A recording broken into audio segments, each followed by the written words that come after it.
నమస్తే, welcome to Lia News. Swarnandhra vision 2047లో భాగంగా ఆంధ్రప్రదేశ్లో పేదవాళ్ళు ఉండడానికి వీల్లేదు అన్నట్టు చంద్రబాబు గారు P4 మోడల్ను అమల్లోకి తీసుకొచ్చిన విషయం మనకి తెలిసిందే. అయితే మరి దీనిపైన వైసీపీ చాలా విమర్శలే చేసింది.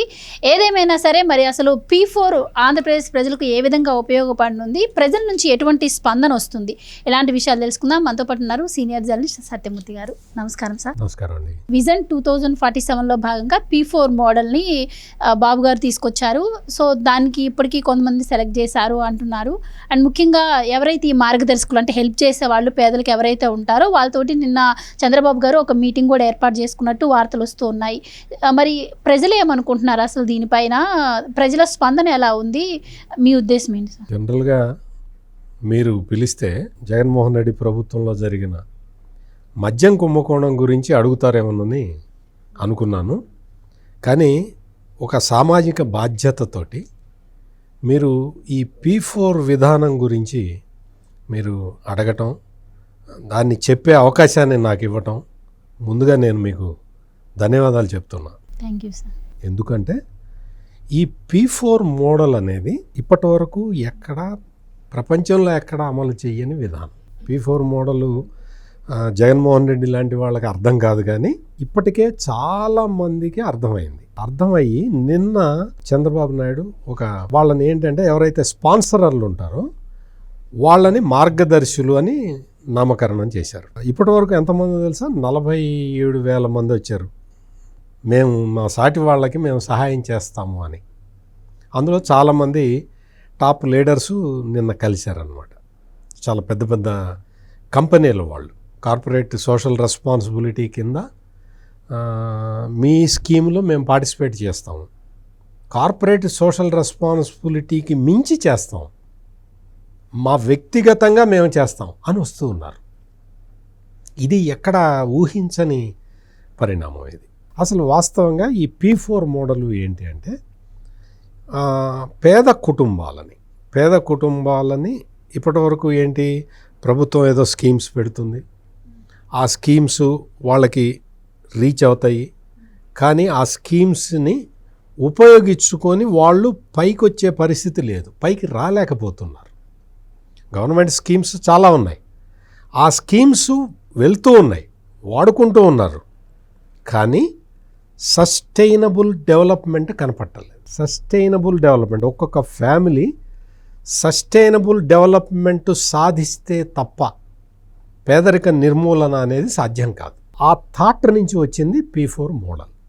ఈ P4 మోడల్ తోటి ఏంటి అంటే పేద ప్రజలని గుర్తించి, అంటే పేదవాళ్ళని, అర్హులైన పేదవాళ్ళని గుర్తించి వాళ్ళకి మెంటర్షిప్ ఇవ్వటం, అంటే వాళ్ళకి కావలసిన ఐడియాలు ఇవ్వటం, వాళ్ళు దాన్ని ఇంప్లిమెంట్ చేస్తున్నారా లేదా అని వ్యక్తిగతంగా చూడటం, వాళ్ళు అందులో సెటిల్ అవ్వటానికి ఆర్థిక సహాయం చేయటం, ఇవన్నీ చేసిన తర్వాత ఫర్దర్గా వాళ్ళు ఎట్లా డెవలప్ కావాలి, ఏ టర్న్ తీసుకుంటే వాళ్ళకి ఫైనాన్షియల్ స్టెబిలిటీ వస్తుంది అనేది చెప్పటం అనేది ఈ P4 మోడల్లో ఉన్న కాన్సెప్ట్. అది crux of the P4 model scheme. ఈ స్కీమ్ని ఇంప్లిమెంట్ చేయాలి అంటే చాలామంది ఈ స్కీమ్ని, అంటే తెలుగుదేశం పార్టీ తన ఎన్నికల మేనిఫెస్టోలోనే ఒక పాయింట్ చెప్పింది, 6వ పాయింట్, పూర్ టు రిచ్ అనే కాన్సెప్ట్. ఈ పూర్ టు రిచ్ అన్న కాన్సెప్ట్ ఎన్నికల ప్రణాళికలో చెప్పిన తర్వాత చాలామంది, అంటే ఈ పొలిటికల్ అపోనెంట్సే కాకుండా చాలామంది చంద్రబాబు నాయుడు ఏదో కథలు చెప్తున్నాడు అని అనుకున్నారు తప్ప, గవర్నమెంట్లోకి వచ్చిన వెంటనే ఈ పూర్ టు రిచ్ అని నేను ఎన్నికల మేనిఫెస్టోలో చెప్పిన దాన్ని కార్యరూపంలోకి తీసుకొస్తాను అన్న కమిట్మెంట్ తోటి పనిచేయటం చంద్రబాబు నాయుడు లాంటి నాయకుడికే సాధ్యమవుతుంది, వేరే వాళ్ళకి సాధ్యం కాదు. ఇది ప్రపంచంలో ఎక్కడా లేని మోడల్. దీన్ని తీసుకొచ్చి ఆంధ్రప్రదేశ్లో ఇంప్లిమెంట్ చేయటం, ఇప్పటి వరకు 5 లక్షల పేద కుటుంబాలని ఐడెంటిఫై చేసి మార్గదర్శులతోటి అనుసంధానం చేశారు. అంటే దాదాపుగా 47,000-48,000 మంది మార్గదర్శులు వచ్చారు, అంటే స్పాన్సరర్స్ వచ్చారు. వాళ్ళు ఒక 5 లక్షల కుటుంబాలని వాళ్ళు అడాప్ట్ చేసుకున్నారు. అంటే అడాప్ట్ చేసుకోవటం అంటే దత్తత తీసుకోవటం అంటే అది తప్పు పదం అవుతుంది. ఎందుకు? దత్తత తీసుకుంటే నీకు రోజు పొద్దున్నే అన్నం కలిపి ముద్దలు నోట్లో పెట్టడం కాదు. అక్కడ బియ్యం ఉన్నాయి, ఇక్కడ స్టవ్ ఉంది, వండుకొని తిను అని చెప్పటం. ఇది కాన్సెప్ట్ అనమాట. నాకు స్టవ్ లేదు, స్టవ్ కొని పెడతాం. బియ్యం లేవు, బియ్యం కొని పెడతాం. ఆ స్టవ్ గ్యాస్ సిలిండర్ అయిపోయింది, గ్యాస్ సిలిండర్ ఇస్తాం. కానీ ఏది చేసైనా సరే అతనికి వండుకోవటం నేర్పించాలి. అప్పుడు అతను తన కాళ్ళ మీద తాను నిలబడతాడు. ఇది P4 కాన్సెప్ట్. సింపుల్గా చెప్పాలి అంటే, సింపుల్గా చెప్పటానికి ఇది కాన్సెప్ట్. ఈ గ్యాస్ సిలిండర్ ఇచ్చేవాడు, గ్యాస్ స్టవ్ ఇచ్చేవాడు, లేకపోతే బియ్యం ఇచ్చేవాడు ఇస్తే వీటితోటి కాదు కదా. నీళ్లు తెచ్చుకోవాలి. ఆ నీళ్లు తనంతటా అతను వెళ్ళి తెచ్చుకుంటాడు. దాంతో అలవాటు అవుతుంది. అన్నం వండుకోవటం అలవాటు అవుతుంది. అన్నం వండుకోవటం అలవాటు అయిన తర్వాత ఆ అన్నాన్ని సంపాదించటం ఎట్లాగో చూసుకుంటాడు, మార్గాలు ఎత్తుక్కుంటాడు. ఈ మార్గంలో పోతే లేట్ అవుతుంది, ఈ మార్గంలో పో అని అందులో అనుభవం ఉన్న వ్యక్తి చెప్తాడు. This is called P4 model. ఈ మెంటర్షిప్ అనేది అది ఫైనాన్షియల్ స్టెబిలిటీ కోసం, సస్టైనబుల్ డెవలప్మెంట్ కోసం ఈ మొత్తం P4 కాన్సెప్ట్ని డిజైన్ చేశారు. ఆగస్టు 15 నాటికి 15 లక్షల మందిని దీనితో, అంటే 15 లక్షల మంది పేదలని దీనితో అనుసంధానం చేయాలన్న టార్గెట్ పెట్టుకొని చంద్రబాబు నాయుడు పనిచేస్తున్నాడు.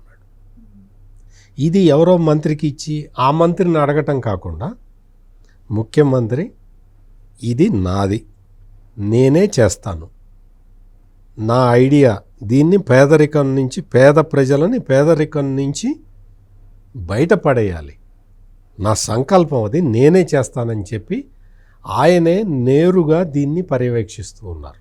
ఇది ఆంధ్రప్రదేశ్లో సక్సెస్ కావాలి అని కొన్ని కోట్ల మంది కోరుకుంటూ ఉన్నారు. ఎందుకు అంటే ఈ మోడల్ సక్సెస్ అయితే, ఆంధ్రప్రదేశ్లో చంద్రబాబు నాయుడు ప్రవేశపెట్టిన P4 మోడల్ సక్సెస్ అయితే, చాలా రాష్ట్రాలు, పేదలు ఎక్కువ ఉన్న రాష్ట్రాలన్నీ కూడా ఇదే తరహా స్కీములు వాళ్ళ రాష్ట్రాల్లో అమలు చేసుకుంటే దేశవ్యాప్తంగా ఉన్న పేదలకి ఒక ఆసరా దొరుకుతుంది. కాలక్రమేణా ఏమవుతుంది అంటే వాళ్ళు ఆర్థికంగా ఉన్నత స్థితికి వస్తారు. వాళ్ళు ఉన్నత స్థితికి రావటమే కాదు, వాళ్ళతో పాటు ఉన్న వాళ్ళని ఇంకొక 4గురినో 5గురినో వెంట పెట్టుకొని తీసుకెళ్తారు. ఇది P4 స్కీములో ఉన్న గొప్పతనం. అయితే ఈ స్కీమ్లన్నీ ఏదో నేను కొత్తగా తీసుకొచ్చానని బాబు గారు హడావుడి చేస్తారు, కానీ ఈ P4 అన్నది గతం నుంచే ఉంది, దానికి పేరు మార్చి నేనేదో కొత్తగా తీసుకొచ్చింది అని చెప్తున్నారు. కానీ ఇదంతా అసలు సాధ్యమయ్యే పనే కాదు. ఎందుకు మార్గదర్శకులు వచ్చి వీళ్ళకి హెల్ప్ చేయడానికి వాళ్ళు ట్రై చేస్తారు. ఇదంతా కూడా ఒక కుంభకోణంలాగా, అంటే ప్రభుత్వం డబ్బులు కొట్టేయడానికి ఇలాంటి పథకాలన్నీ తీసుకొస్తుందని చెప్పి వైసీపీ ప్రచారం చేస్తూ ఉంది. ఏదేమైనా కూడా మరి ఇప్పటి వరకు కొంతమంది లబ్ధి పొందారని మీరు చెప్తూ ఉన్నారు. సో వాళ్ళ నుంచి వస్తున్న రెస్పాన్స్ ఎలా ఉంది? అలాగే మరి పేదలకి అంటున్న టైంలో దీనికి ఏమైనా నియమ నిబంధనలు, లిమిటేషన్స్ ఏమైనా ఉండే అవకాశం ఉంటుందంటారా? మెయిన్ ఫస్ట్ మీరు అడిగిన క్వశ్చన్లో ఫస్ట్ పార్ట్కి నేను చాలా తీవ్రంగా అభ్యంతరం చెప్తూ ఉన్నా. వాడు సాక్షివాడో లేకపోతే జగన్మోహన్ రెడ్డి రాశాడని చెప్పి దాన్ని మనం పబ్లిక్లోకి తీసుకురావాల్సిన అవసరం లేదు. ఎందుకు అంటే ఇందులో గవర్నమెంట్ ఇన్వాల్వ్మెంట్ ఉండదు, అసలు ప్రభుత్వ ఇన్వాల్వ్మెంట్ ఉండదు. గవర్నమెంట్ ఈజ్ ఎ ఫెసిలిటేటర్, అంతే. సౌకర్యం కల్పిస్తుంది, వేదిక కల్పిస్తుంది, ప్లాట్ఫామ్ ఏర్పాటు చేస్తుంది, అంతే తప్ప గవర్నమెంట్ అందులో నిధులు పెట్టదు. ఆ నిధులు కొట్టేసేవాడు ఎవడు ఉండడు అక్కడ. అంత మీన్ మెంటాలిటీ, అంత కుచిత బుద్ధి ఉన్నవాడెవడూ కూడా ఈ P4 మోడల్లో సెట్ కాడు. ఇక్కడ ఏంటి అంటే వీళ్ళందరూ తమ సొంత డబ్బులు, ఆ సొంత డబ్బులు పెట్టి వాళ్ళు ముందరికి వస్తూ ఉన్నారు. మేము వీళ్ళని ఎంకరేజ్ చేస్తాము, పేదవాళ్ళని మేము ఎంకరేజ్ చేస్తాము, మాకు ఇంతమంది, మాకు ఒక 50,000 మందిని ఇవ్వండి, లేదు 25,000 మంది ఇవ్వండి, లేదు 10,000 మందిని ఇవ్వండి, లేదు నాకు ఒక 10 మందిని ఇవ్వండి అని చెప్పి వచ్చిన వాళ్ళు కూడా ఉన్నారు. నాకు శక్తి 10 మందికి నేను సహాయం చేయడానికి సరిపోతుందండి, నాకు 10 మందిని చూపించండి అని వచ్చిన వాళ్ళు ఉన్నారు. అంటే ఎందుకు చెప్తున్నానంటే వాళ్ళ శక్తి మేరకు వాళ్ళు వచ్చి వాలంటరీగా మా డబ్బులు ఖర్చు పెట్టి మేము చేస్తాము. ఎవరైనా ఎట్లా డెవలప్ అవుతారు? సమాజాన్ని ఉపయోగించుకొనే డెవలప్ అవుతారు ఎవరైనా కానీ, అంతే కదా. ఫ్యాక్టరీ పెట్టావు, ఆ ఫ్యాక్టరీ ఉత్పత్తులు సమాజమే కొనాలి కదా. నువ్వు తయారు చేసావు, అమ్ముతున్నావు, కొనేది ప్రజలే కదా. ప్రజలు ఎక్కువ కొంటే నీకు ఫ్యాక్టరీ అంత డెవలప్ అవుతుంది కదా, అందులో ఉన్న ప్రాఫిట్ నీకు వస్తుంది కదా. అంటే ఏంటి? సమాజం వల్లే నువ్వు అభివృద్ధి చెందావు. ఆ సమాజానికి నీ బాధ్యతగా రిటర్న్ ఇవ్వు అని అడుగుతున్నాడు చంద్రబాబు నాయుడు. అది ఇక్కడ జరుగుతున్న పని. ఈ ప్రోగ్రాములో పార్టిసిపేట్ చేయటానికి చాలా పెద్ద పెద్ద కంపెనీల వాళ్ళు ముందరికి వచ్చారు, వాళ్ళు చేస్తూ ఉన్నారు. వీళ్ళతో పాటు చాలా అంటే వాళ్ళ దగ్గర ఎక్కువ లేకపోయినా, డబ్బులు లేకపోయినా, మేము ఉన్న వాటిలో ఒకళ్ళనో ఇద్దరినో స్పాన్సర్ చేస్తామండి, మాకు ఆ బాధ్యత అప్పగించండి అని వస్తున్నారు. ఇది గొప్ప విషయం. ఇది చంద్రబాబు నాయుడు అక్కడ ఉన్నాడు కాబట్టి ఇస్తున్నారు. మీకు అంతకు ముందర కూడా మీకు తెలుసు కదా, అమరావతిలో రాజధాని పెడతాను అంటే 34,000 మంది రైతులు వచ్చి వాళ్ళ భూముల్ని అట్లా ఇచ్చేశారు. అప్పుడు కూడా ఈ జగన్మోహన్ రెడ్డి అండ్ కంపెనీ ఇదే చెప్పింది. చంద్రబాబు నాయుడు అడిగితే ల్యాండ్ ఇస్తారా, భూసేకరణ చట్టం ప్రకారం చేయాలి అని ఎగతాళి చేశారు. భూసేకరణ చట్టం ప్రకారం అమరావతి అంటే రాజధాని కట్టడానికి భూమి సేకరించాలి అంటే కొన్ని లక్షల కోట్లు ఖర్చు పెట్టాలి, భూసేకరణకే ఖర్చు పెట్టాలి. దానికి Chandrababu Naidu self sustainable model అని చెప్పి ఒక మోడల్ తయారు చేసి అది రైతుల ముందర పెడితే రైతులందరూ అది చూసి అద్భుతంగా ఉందని చెప్పి ముందరకు వచ్చి ఇచ్చారు. భూ సమీకరణ అనేది భారతదేశంలో ఎక్కడా జరగలేదు, ఒక్క ఆంధ్రప్రదేశ్లోనే, అది అమరావతిలోనే, అది చంద్రబాబు నాయుడు చేసిన పని. అప్పుడు కూడా ఇదే విమర్శలు వచ్చినాయి. ఇప్పుడు P4 మీద కూడా ఎవరు వస్తారు, ఎవరు పెడతారు? నువ్వు రామాక, నీకు ఇన్కమింగ్ తప్ప అవుట్ గోయింగ్ లేదు, అందరికీ తెలుసు. నువ్వు రావు, నువ్వు చెయ్యవు. నీ కారు టైర్ల కింద పడి ఒక మనిషి చచ్చిపోతేనే వాడికి 10 లక్షలు ఇవ్వటానికి నువ్వు ఎవరికో చెప్పి ఇప్పించావు. అంటే నీ డబ్బులు కదల్చవు, నీ కారు కింద కదా పడ్డది, నువ్వు ₹1,00,00,000 ఇవ్వచ్చు కదా. అంటే ఇక్కడ ఏంటి అంటే జగన్మోహన్ రెడ్డి మనస్తత్వం అది వదిలేయండి. అసలు జగన్మోహన్ రెడ్డి గురించి మనం మాట్లాడాల్సిన అవసరం లేదు, ఎందుకంటే ఇది ఒక మహత్తర కార్యక్రమం. 47,000 మంది మేము మార్గదర్శులుగా ఉంటాము అని ఇప్పటికే ముందరికి వచ్చారు. ఇంకా కొన్ని వేల మంది వస్తారు. అది చంద్రబాబు నాయుడు ఇస్తున్న స్ఫూర్తి. అందుకని ఈ స్కీము ఈ 5 లక్షలు, ఇప్పటికే 5 లక్షలు అయింది, ఆగస్టు 15 కల్లా 15 లక్షల మందికి కావాలంటున్నాడు. దానికోసం అని చెప్పి డ్రైవ్ చేస్తూ ఉన్నారు. ఆ డ్రైవ్ చేయటానికి ముందర మార్గదర్శుల్ని రెడీ చేస్తూ ఉన్నారు. అందుకని చంద్రబాబు నాయుడు చేస్తున్న ఈ ప్రయోగం సఫలం కావాలని, పేద ప్రజలు సస్టైనబుల్ గ్రోత్ సాధించాలని ఆశిద్దాం. Thank you so much. నమస్కారం. Please subscribe to Leo News for more videos.